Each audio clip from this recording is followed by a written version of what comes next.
baby.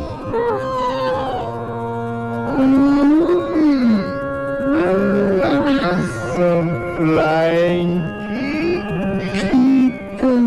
kita ang ebidensya. Breast milk is best for babies up to 2 years. Ang cute mo! O dapat hinihilot na maigi yan ha, para maski sa kay tatay.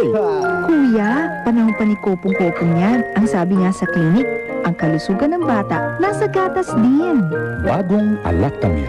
May calcium at vitamin D. Sabay na nangangalaga pampatibay ng buto at ngipin. Para sa malusog na baby. Uy, ang lakas ng flying kick. Kitang-kita ang ebidensya. Breast milk is best for babies up to 2 years.